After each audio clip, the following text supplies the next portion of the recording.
أعوذ بالله من الشيطان الرجيم بسم الله الرحمن الرحيم أوليس الذي خلق السماوات والأرض بقادر على أن يخلق مثلهم بلى وهو الخلاق العليم إنما أمره إذا أراد شيئا أن يقول له كن فيكون فسبحان الذي بيده ملكوت كل شيء وإليه ترجعون.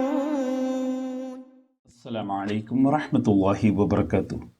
ഖുർആൻ പദം 1534 ദിവസത്തിലേക്ക് എല്ലാവരെയും ഹാർദമായി സ്വാഗതം ചെയ്യുന്നു.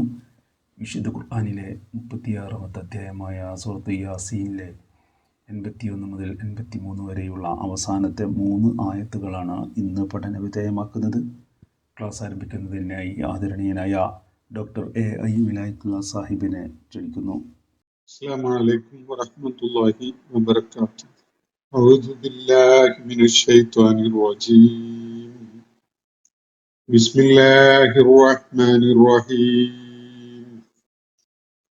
أوليس الذي خلق السماوات والأرض بقادر على أن يخلق مثلهم بلى وهو الخلاق العليم إنما أمره إذا أراد شيئا أن يقول له كن فيكون فسبحان الذي بيده ملكوت كل شيء وإليه ترجعون. صدق الله العلي العظيم. സൂറത്ത് യാസീനിലെ അവസാനത്തെ 3 ആയത്തുകളാണ് ഞാൻ നിങ്ങളെ ഓതി കേൾപ്പിച്ചിട്ടുള്ളത്. 81 മുതൽ 83 വരെയുള്ള ആയത്തുകൾ.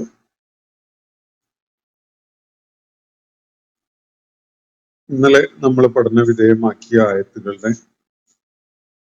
തുടർച്ചയായിട്ട് തന്നെയാണ് ഈ ആയത്തുകളിലെ പ്രതിപാദ്യവും വരുന്നത്.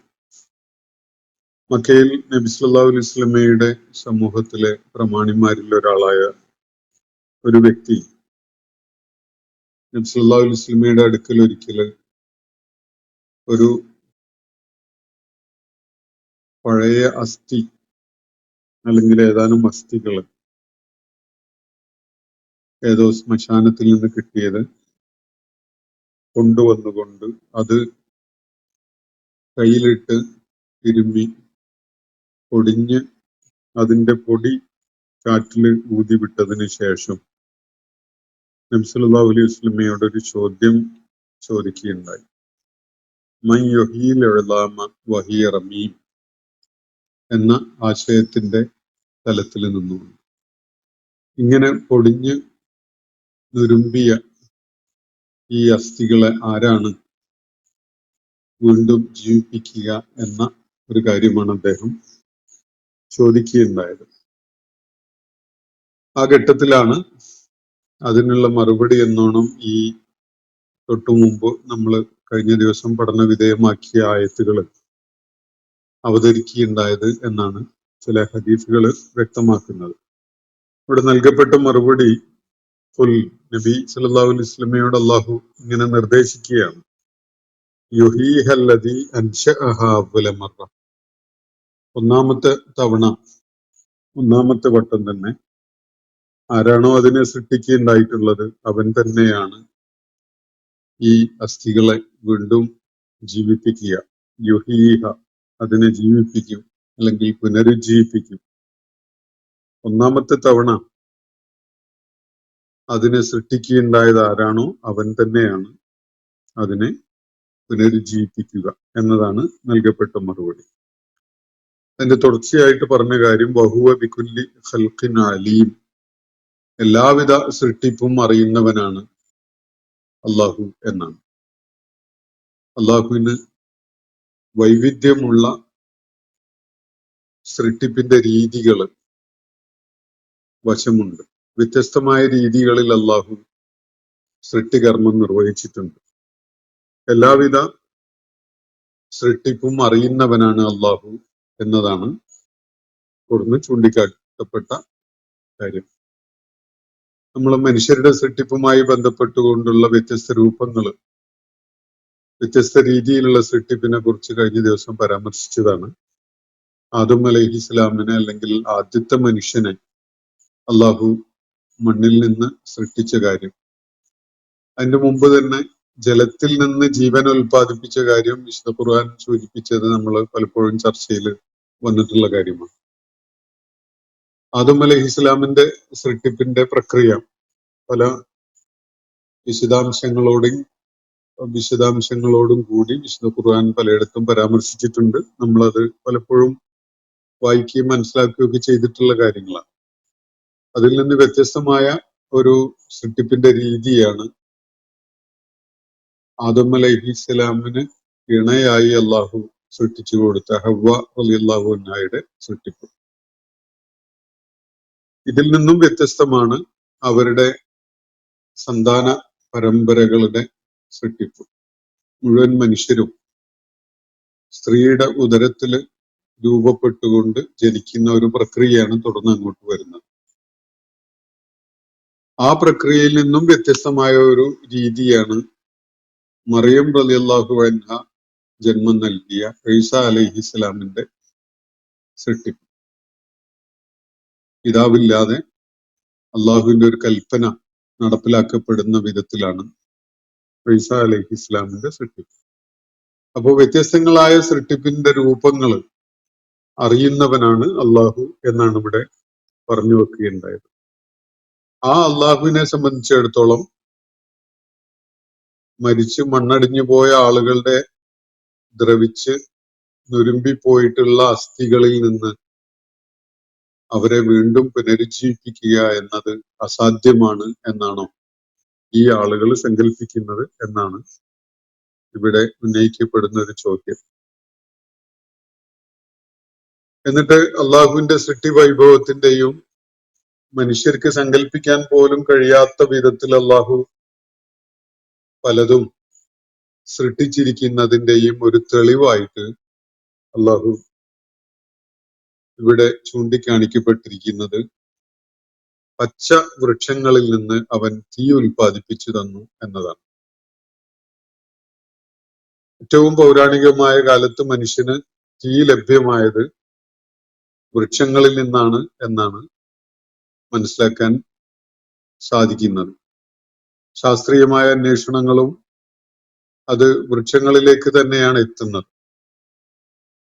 ഒരുപക്ഷെ പ്രകൃതിയിൽ ഉണ്ടാവുന്ന ഇടിമിന്നൽ പോലെയുള്ള പ്രതിഭാസങ്ങൾ കാരണമായി വൃക്ഷങ്ങളുടെ ഉണങ്ങിയ ചില്ലകളോ ഇലകളോ ഒക്കെ തീപിടിച്ചതായി മാറുകയും അത് കാരണമായി ആ തീ പടരുമ്പോ പച്ചവൃക്ഷം തന്നെ അതിന്റെ ജലാംശം നഷ്ടപ്പെടുകയും അതിനെ തുടർന്ന് അത് ഒരു കാട്ടുതീയായി പടർന്നു പിടിക്കുകയൊക്കെ ചെയ്യുന്ന ഒരു പ്രതിഭാസം നമുക്ക് പരിചയമുള്ളതാണ്. തീ ഒരു പക്ഷേ മനുഷ്യന് ലഭ്യമാവുന്നത് ആദ്യമായിട്ട് തീയുടെ സാന്നിധ്യവും പ്രയോജനവും ഒക്കെ മനുഷ്യൻ അറിയുന്നത് ഇങ്ങനെയുള്ള വൈൽഡ് ഫയർ ഉണ്ടായതിൽ നിന്ന് അത് നിരീക്ഷിച്ചും അതിന്റെ പ്രയോജനം മനസ്സിലാക്കിയൊക്കെ ആയിരിക്കണം. കല്ലുരസിയാലും തീ ഉണ്ടാവും. പൗരാണിക അറബികൾക്കിടയിൽ പ്രചാരത്തിലുണ്ടായിരുന്ന ചില പച്ചിലകള്, ചില ചെടികളുടെ പച്ചിലകള് തന്നെ പരസ്പരം ഉരസിയാൽ തീ ഉണ്ടാവുന്ന ഒരു സാധ്യതയുണ്ട്. അപ്പൊ കല്ലിൽ നിന്ന് കല്ല് പരസ്പരം ഉരസിക്കൊണ്ട് തീ ഉണ്ടാക്കുക എന്നത് വളരെ ഉദ്ദേശപൂർവമായ ഒരു ശ്രമമായിട്ട് തന്നെ നടക്കേണ്ട ഒരു കാര്യമാണ്.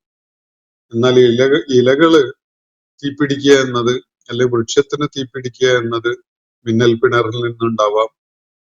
അത് മരങ്ങൾ കൂടുതൽ ഉണക്കമുള്ളതായി പെട്ടെന്ന് തന്നെ മാറാൻ കാരണമായിക്കൊണ്ട് കൂടുതൽ മരങ്ങളിലേക്ക് വ്യാപിക്കുന്ന വിധത്തിൽ തീ പടർന്നു പിടിക്കുക. ഇങ്ങനെയൊക്കെയാണ് അതുണ്ടായിട്ടുള്ളത്. വേറെ ഒരു ആധുനിക കാലഘട്ടത്തിൽ നൽകപ്പെട്ടിട്ടുള്ള ഒരു വിശദീകരണം, ഉണങ്ങിയ മരങ്ങള് യഥാർത്ഥത്തിൽ വലിയ ഫ്യൂവൽ, വലിയ ഇന്ധനം കോൺസെൻട്രേറ്റഡ് ആയിട്ട് കിടക്കുന്നുണ്ട്. ഇത് നമ്മൾ തീപിടിപ്പിച്ചാൽ അത് ആളിക്കത്തും, അതിൽ നിന്ന് കൂടുതൽ ഊർജം നമുക്ക് റിലീസ്ഡ് ആയിട്ട് കിട്ടും എന്നത് ഒരു വശമാണെങ്കിൽ, ചത്തടിഞ്ഞ വൃക്ഷങ്ങൾ മണ്ണിനടിയിൽ ദീർഘകാലം കിടന്ന് അതിൽ നിന്ന് ഫ്യൂവല് രൂപപ്പെട്ടു വരുന്നത്, അതാണ് നമ്മൾ പരിചയിച്ചിട്ടുള്ള ഈ പാറകൾക്കിടയിലൂടെ ഊറി ഉണ്ടായി വരുന്ന പെട്രോൾ. ഈ അങ്ങനെയുള്ള ഭൂഗർഭ കേന്ദ്രങ്ങളിൽ നിന്നോ അല്ലെങ്കിൽ സ്ഥലങ്ങളിൽ നിന്നോ ഒക്കെ നമ്മൾ കുഴിച്ചെടുക്കുന്ന ഇന്ധനം, ഇതൊക്കെയും തന്നെ വൃക്ഷങ്ങളുമായി ബന്ധപ്പെട്ടുകൊണ്ടുള്ളതാണ്. ഇതൊക്കെയും തീ കത്തിക്കാൻ, ഊർജം സൃഷ്ടിക്കാനൊക്കെ കഴിയുന്ന സംഗതികളാണ് എന്നതാണ് ഈ ആയത്തിന്റെ സൂചനയായിട്ട് നമ്മുടെ കാലഘട്ടത്തിൽ പലരും മനസ്സിലാക്കുന്നത്.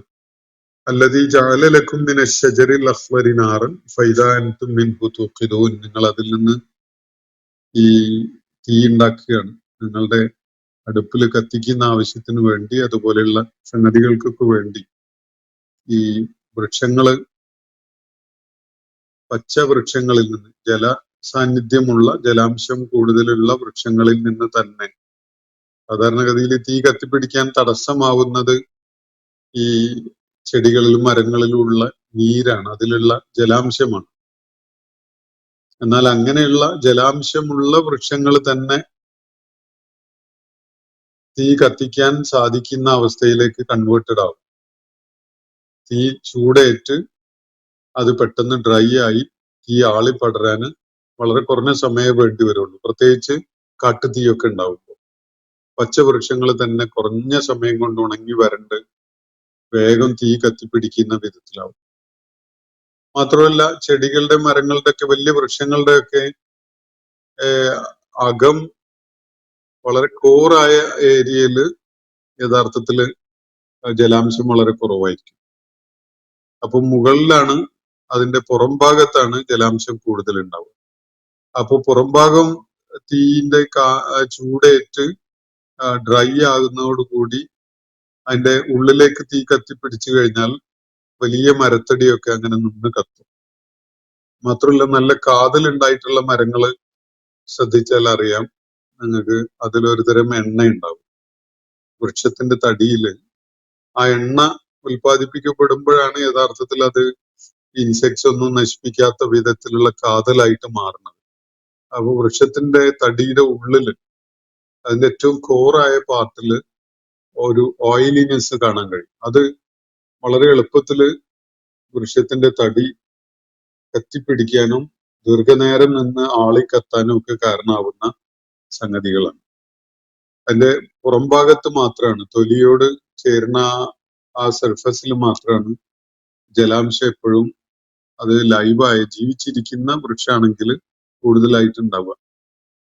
അതിന്റെ ഉള്ളില് അത് ജീവിച്ചിരിക്കുന്ന അവസ്ഥയിൽ തന്നെ അതിന്റെ കോർ ഏരിയയിൽ ഓയിലിനെസ് ആണ് ഉണ്ടാവുക. അത് തീപിടുത്തത്തിന്, തീ കത്തിപ്പിടിക്കാന്, അതുപോലെ കത്തിപ്പിടിച്ചു കഴിഞ്ഞാൽ അത് കൂടുതൽ ആളിക്കത്താനും ഒക്കെ കാരണമാവുന്ന ഒരു സംഗതിയാണ്. അപ്പൊ ഇതൊന്നും പൗരാണിക കാലത്ത് മനുഷ്യർക്ക് അതിന്റെ ശാസ്ത്രവശങ്ങളൊന്നും അറിയില്ല. പക്ഷെ ഖുർആൻ അതിലേക്കൊക്കെ ചില സൂചനകൾ നമുക്ക് നൽകുകയാണ് ഇവിടെ. അല്ലദീ ജഅല ലക്കും മിന ശജരിൽ അഖ്ളരി നാറ. അപ്പോ ഷജറുൽ അഖ്ളറിൽ നിന്ന് തീ ഉൽപ്പാദിപ്പിച്ച് നിങ്ങൾക്ക് തീ ഉണ്ടാക്കി തന്നിട്ടുള്ള അള്ളാഹുവിനെയാണ് നിങ്ങൾ ഇവിടെ പുനരുജ്ജീവിപ്പിക്കാൻ കഴിയാത്തവൻ എന്ന വിധത്തിൽ മനസ്സിലാക്കുന്നത് എന്നൊരു കാര്യമാണ് അള്ളാഹുവിടെ ചൂണ്ടിക്കാണിക്കുന്നത്. ദ്രവിച്ച് ഒടിഞ്ഞു പോയിട്ടുള്ള മനുഷ്യാസ്ഥികളിൽ നിന്ന് ജീവനുള്ള ആളെ വീണ്ടും പുനരുജ്ജീവിപ്പിച്ച് കൊണ്ടുവരിക എന്നത് അള്ളാഹുവിനെ സംബന്ധിച്ചിടത്തോളം വലിയ വെല്ലുവിളിയാണ് എന്നാണ് ഈ ആളുകൾ സങ്കല്പിക്കുന്നത്. എന്നാൽ പച്ച വൃക്ഷത്തിൽ നിന്ന് തീ ഉൽപ്പാദിപ്പിച്ച് തന്നിട്ടുള്ളവനാണ് അള്ളാഹു എന്നതാണ് അള്ളാഹുവിടെ പറയുകയുണ്ടായ കാര്യം. എന്നിട്ട് ഇന്ന് നമ്മൾ വായിച്ചു വെച്ച ആയത്തുകൾ നോക്കാം. അഫലൈസല്ലദീ ഖലഖസ് സമാവാതി വൽ അർള ബിഖാദിരിൻ അലാ അൻ യഖ്ലുഖ മിസ്ലഹും. മറ്റൊരു ചിന്തോദ്ദീപകമായ ചോദ്യമാണ് അള്ളാഹു ഇവിടെ ഉന്നയിക്കുന്നത്. അബലൈസല്ലദീ ഖലഖസ്സമാവാതി വൽ അർള്. ആകാശങ്ങളെയും ഭൂമിയെയും സൃഷ്ടിച്ചവനായ അല്ലാഹു അവൻ ബിഖാദിരിൻ കഴിവുള്ളവനല്ല എന്നാണോ? അലാ അൻ യഖ്ലുഖ മിസ്ലഹു ഇവരെ പോലെയുള്ളവരെ സൃഷ്ടിക്കുവാൻ ആകാശങ്ങളെയും ഭൂമിയെയും സൃഷ്ടിച്ചവനായ അല്ലാഹു കഴിവുള്ളവനല്ല എന്നാണോ ഇവര് സങ്കല്പിക്കുന്നത്? ഇതാണ് ചോദ്യം. ആകാശങ്ങളുടെയും ഭൂമിയുടെയും സൃഷ്ടിപ്പാണ് മനുഷ്യനെ സൃഷ്ടിക്കുന്നതിനേക്കാളൊക്കെ വളരെ ചാലഞ്ചിങ് ആയ കാര്യം എന്ന് ഖുർആൻ പലയിടങ്ങളിലും സൂചിപ്പിച്ചിട്ടുണ്ട്.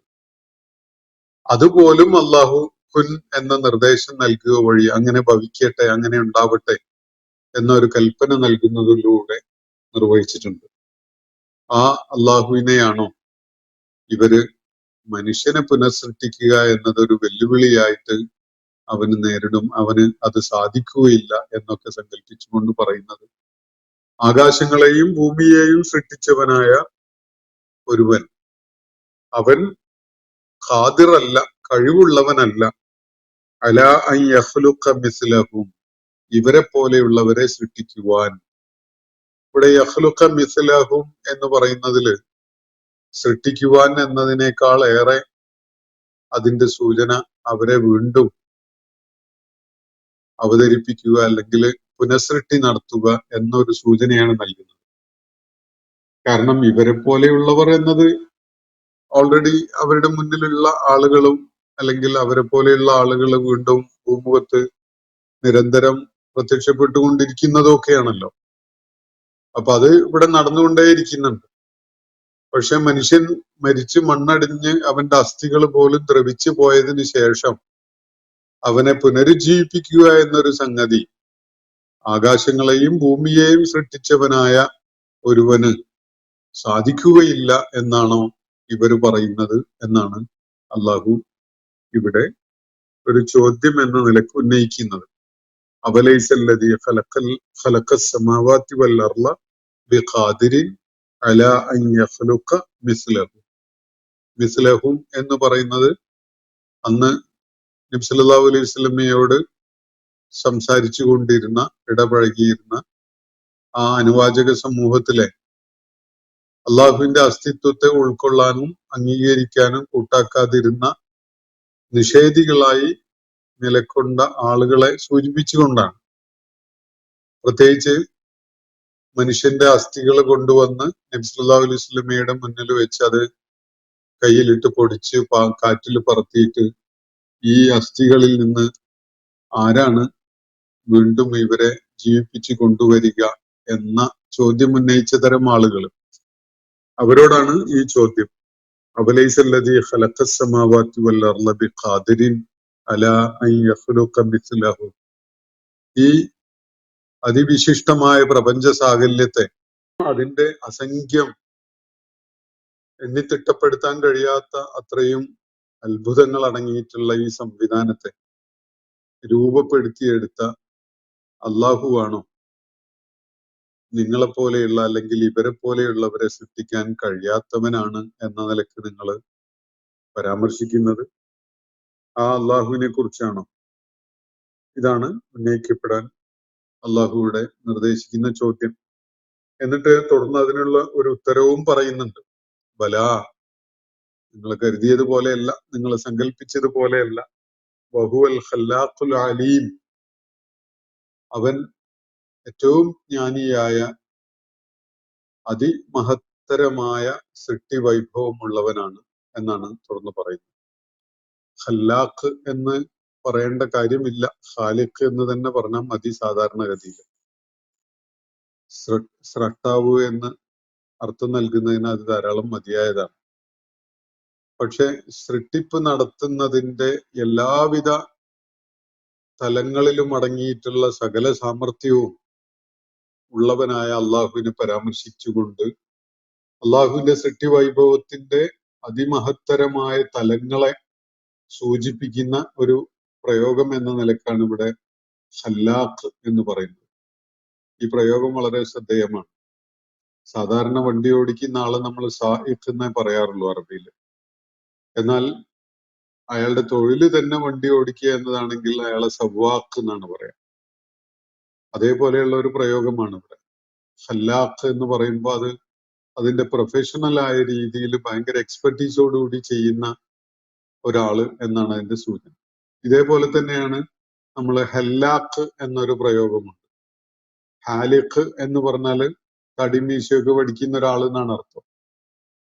എന്നാൽ അത് തൊഴിലായിട്ട് ചെയ്യുന്ന അതിപ്രഗത്ഭനായ ഒരാളെ നമ്മൾ അറബി ഭാഷയിൽ വിളിക്കുക ഹെല്ലാഖ് എന്നാണ്. അത് ഇതേപോലെയുള്ള ഒരു പ്രയോഗമാണ്. പലരും തെറ്റായിട്ട് ഉച്ചരിച്ചുകൊണ്ട് ഹല്ലാഖ് എന്ന അള്ളാഹുവിനെ പരാമർശിക്കുന്ന പദത്തെ പലപ്പോഴും തെറ്റായി ഉച്ചരിച്ചുകൊണ്ട് ഹല്ലാഖ് എന്ന് പറയുന്നത് കേൾക്കാം. അത് തെറ്റായ ഉച്ചാരണമാണ്. വളരെ അപകടകരമായ അർത്ഥസൂചനയും അല്ലെങ്കിൽ വ്യത്യാസമുള്ള അർത്ഥമാണ് അത് നൽകുന്നത്. അപ്പോ അവലൈസല്ലദീ ഖലഖസ്സമാവാതി വൽ അർള ബിഖാദിരിൻ അലാ അൻ യഖ്ലുഖ മിസ്ലഹു. അപ്പൊ ആകാശങ്ങളെയും ഭൂമിയെയും എന്ന് വെച്ചാൽ ഈ പ്രപഞ്ച സംവിധാനത്തെ ഒന്നടങ്കം സൃഷ്ടിക്കാൻ സാധിച്ചിട്ടുള്ള അള്ളാഹുവാണോ ഇവരെ പോലെയുള്ളവരെ സൃഷ്ടിക്കാൻ അശക്തനായിരിക്കുന്നത് എന്നതാണ് ഉന്നയിക്കപ്പെട്ട ചോദ്യം. എന്നിട്ട് അതിന് നൽകപ്പെട്ടിരിക്കുന്ന ഉത്തരം അങ്ങനെയല്ല, അവർക്ക് തെറ്റുപറ്റിയതാണ്. ഈ ആളുകൾ വളരെ തെറ്റായ ചില തോന്നലുകളിൽ കഴിയുകയാണ്. ഇങ്ങനെയല്ല, അവര് സങ്കല്പിക്കുന്ന പോലെയല്ല. വഹുവൽ ഖല്ലാഖുൽ അലീം, അവൻ സർവജ്ഞാനിയായ അതിമഹത്തരമായ സൃഷ്ടികർമ്മം നടത്താൻ കഴിയുന്നവനായ ശക്തിയാണ് എന്നാണ് ഇവിടെ സൂചിപ്പിക്കപ്പെടുന്നത്. ഖല്ലാഖുൽ അലീം എന്നാണ്. സർവജ്ഞനും അതുപോലെ ഏറ്റവും നിപുണനായ സൃഷ്ടികർത്താവുമാണ് അവൻ എന്നൊക്കെയാണ് ചിലർ അതിന് വിവർത്തനം കൊടുത്തിരിക്കുന്നത്. എന്നിട്ട് അള്ളാഹുവിന്റെ സൃഷ്ടിപ്രക്രിയ അള്ളാഹുവിനെ സംബന്ധിച്ചിടത്തോളം എത്ര ലളിതമാണ് എന്നത് തുടർന്നുള്ള ആയത്തുകളിൽ ചൂണ്ടിക്കാണിക്കുകയാണ്. ഇന്നമാ അമ്രുഹു, അള്ളാഹുവിന്റെ കാര്യം ഇത്രയേ ഉള്ളൂ. സൃഷ്ടാവു എന്ന നിലയ്ക്ക് ഒരു കാര്യം നിർവഹിക്കുന്നതിന് അള്ളാഹുവിന് ഇത്രയേ വേണ്ടതുള്ളൂ. എന്താണത്?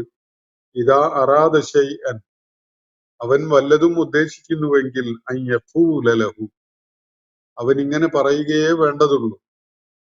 കുൻ, കുൻ എന്ന് പറഞ്ഞു കഴിഞ്ഞാൽ, അങ്ങനെ ഭവിക്കുക, അങ്ങനെ സംഭവിക്കുക എന്ന് പറഞ്ഞു കഴിഞ്ഞാൽ ഫയകൂനു, അതങ്ങനെ സംഭവിച്ചിരിക്കും. അത്രയും ലളിതമാണ് അള്ളാഹുവിനെ സംബന്ധിച്ചിടത്തോളം.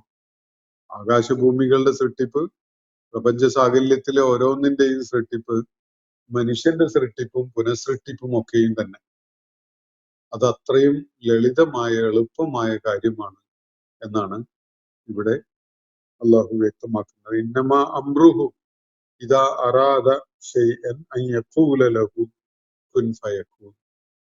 അവന്റെ കാര്യം ഇത്രയേ ഉള്ളൂ.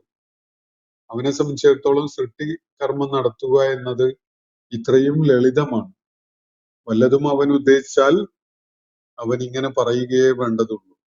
കുൻ എന്ന ഒരു കൽപ്പന പുറപ്പെടുവിക്കുകയേ വേണ്ടതുള്ളൂ. ഫയകൂനും, അപ്പോഴത് ഉണ്ടായി വരുന്നു, ഉണ്ടായിരിക്കുന്നു. ഇതാണ് അതിന്റെ അവസ്ഥ. അതിനിടയ്ക്കൊരു വിടവ് പോലുമില്ല. ഉണ്ടാവ് എന്ന് പറഞ്ഞാൽ അത് അള്ളാഹുവിന്റെ കൽപ്പന ഉണ്ടാകുന്നതോടെ തന്നെ, കൽപ്പന പുറപ്പെടുവിക്കപ്പെടുന്നതോടുകൂടി തന്നെ അത് സംഭവിച്ചു കഴിഞ്ഞു എന്നതാണ് ഇവിടെ നൽകപ്പെടുന്ന സൂചന. ഫസുബ്ഹാനല്ലദീ ബിയദിഹി മലകൂതു കുല്ലി ശൈഇൻ വഇലൈഹി തുർജഊൻ.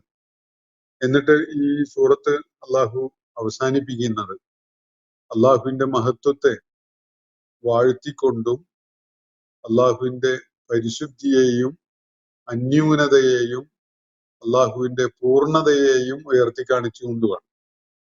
സുബ്ഹാൻ എന്ന പദത്തിന്റെ അർത്ഥം അതാണ്. അവൻ ന്യൂനതയില്ലാത്തവനാണ്, തികവാർന്നവനാണ്, യാതൊരു വിധത്തിലുള്ള അപര്യാപ്തതയും ഇല്ലാത്തവനാണ് എന്നാണ് നമ്മൾ സാധാരണഗതിയിൽ അതിനെ അവൻ പരിശുദ്ധനാണ് എന്നാണ് പറയാറുള്ളത്. ആ പരിശുദ്ധിയുടെ തലം യാതൊരു വിധത്തിലുള്ള ന്യൂനതയും ഇല്ലായകയാലുള്ള പരിശുദ്ധി എന്നതാണ് അത് സൂചിപ്പിക്കുന്നത്.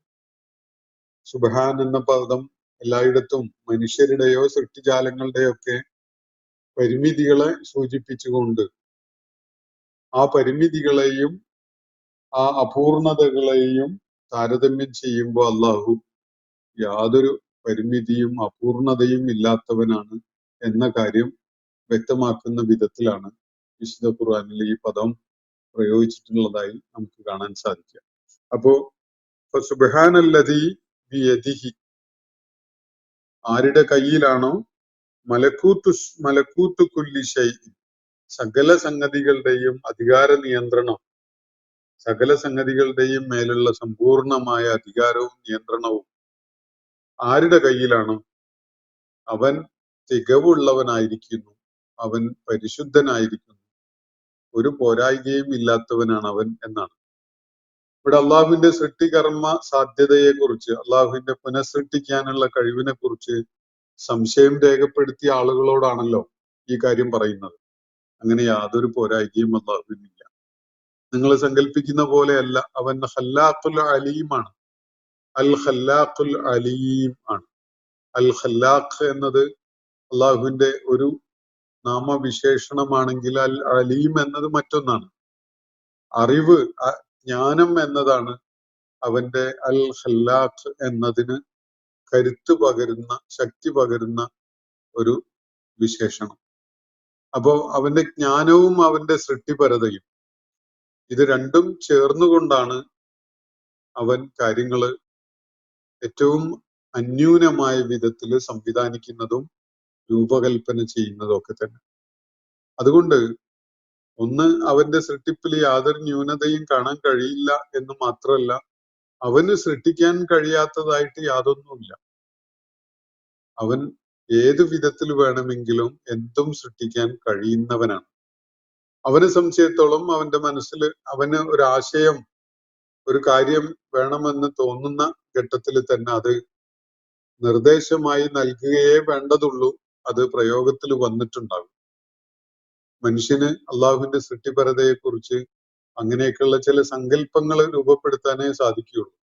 യഥാർത്ഥത്തിൽ അതിനേക്കാളൊക്കെ അപ്പുറത്ത് പല വിധത്തിലും വ്യാപ്തിയുള്ള അർത്ഥസൂചനകൾ അടങ്ങിയിട്ടുള്ള പ്രയോഗങ്ങളാണ് ഇതൊക്കെ തന്നെ.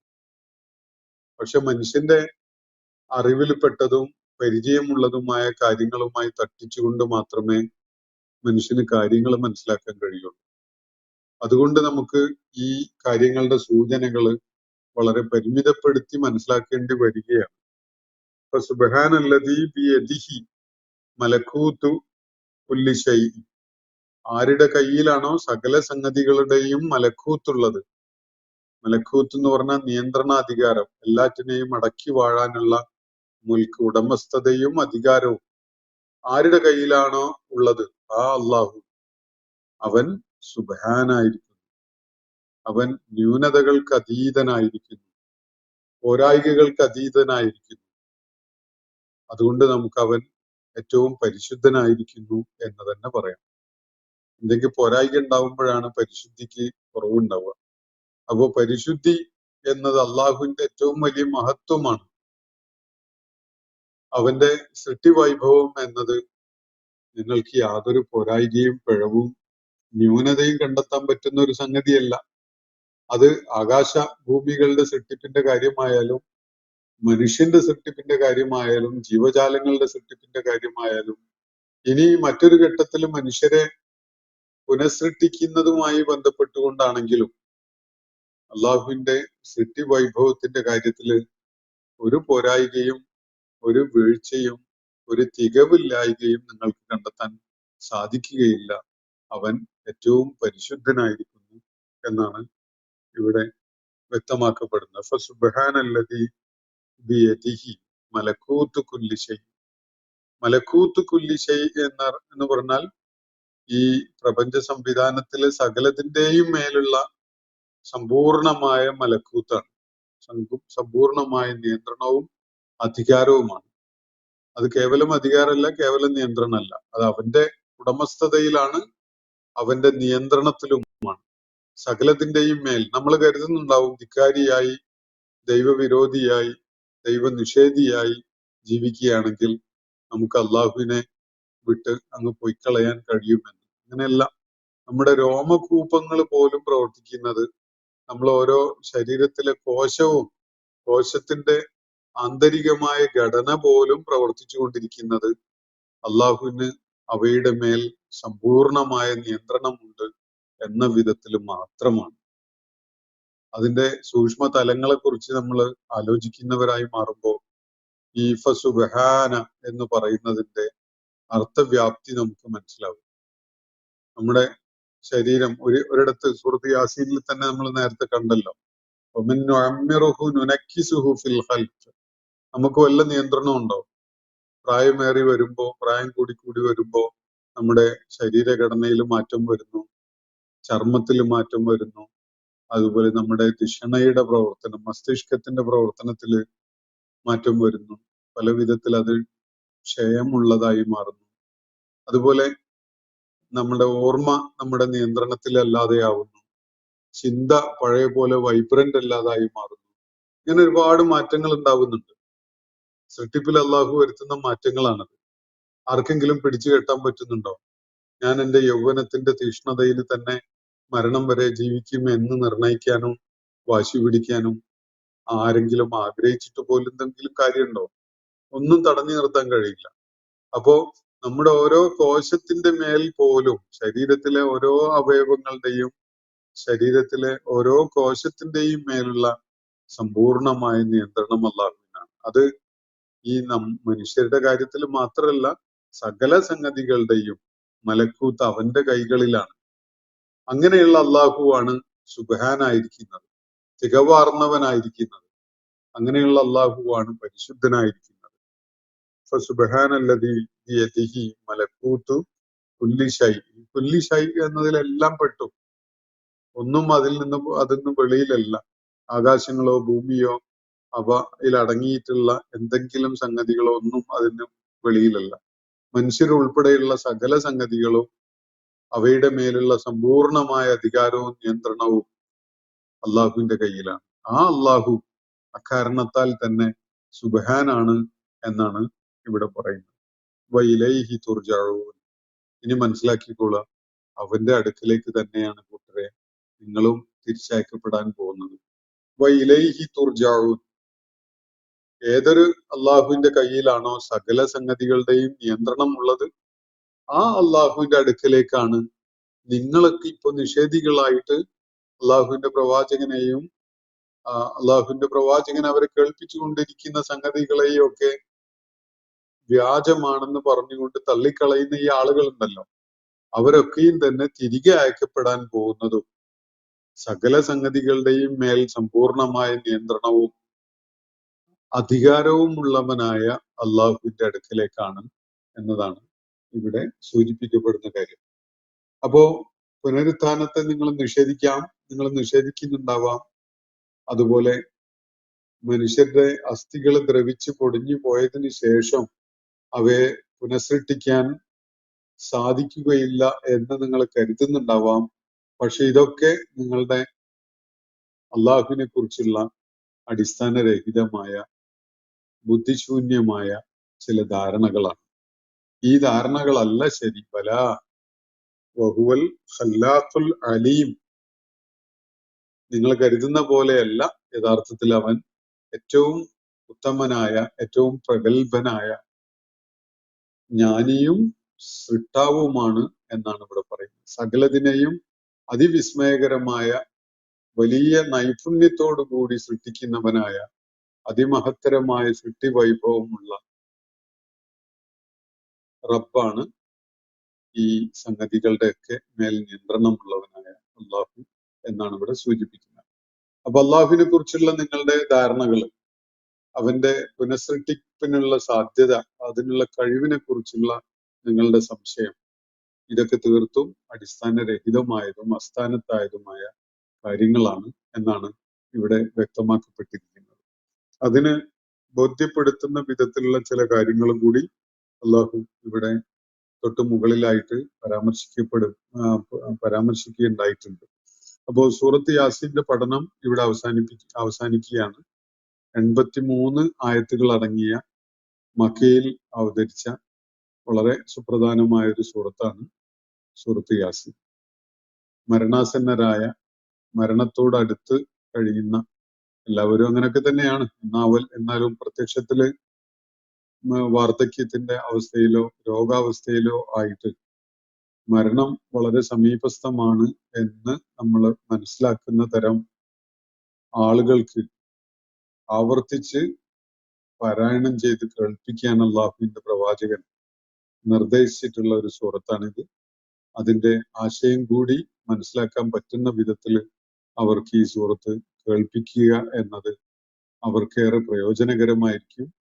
അവരുടെ ജീവിതത്തിലെ പിഴവുകളെയും വീഴ്ചകളെയും ഒക്കെ അതിന്റെയൊക്കെ പേരിൽ അള്ളാഹുവിനോട് തൗബ ചെയ്ത് പൂർണ്ണമായിട്ട് അവന് സമർപ്പിക്കുന്നവരായി മരിച്ചു പോകാനുള്ള ഒരു സൗഭാഗ്യം അത്തരം അവസ്ഥയിലുള്ള ആളുകൾക്ക് സൂറത്ത് യാസീൻ കേൾക്കുന്നത് കാരണമായിട്ട് ഉണ്ടാവാനിടയുണ്ട് എന്നതിനാലായിരിക്കണം അള്ളാഹുവിന്റെ പ്രവാചകൻ അത്തരം ആളുകളെ ഇത് കേൾപ്പിക്കണമെന്ന് പ്രത്യേകം നിർദ്ദേശിച്ചിട്ടുള്ളത്.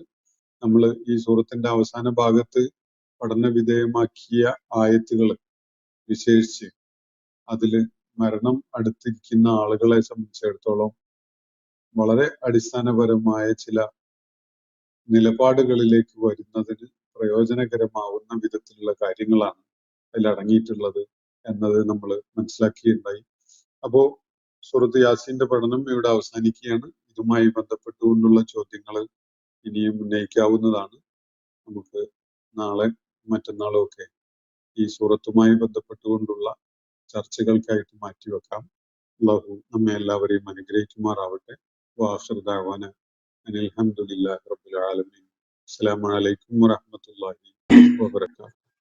ഇന്നത്തെ ഖുർആൻ പദം ഇവിടെ സമാപിക്കുന്നു. ഖുർആൻ പഠനത്തിൽ പങ്കെടുത്ത എല്ലാവർക്കും അല്ലാഹു അർഹമായ പ്രതിഫലം നൽകി അനുഗ്രഹിക്കട്ടെ.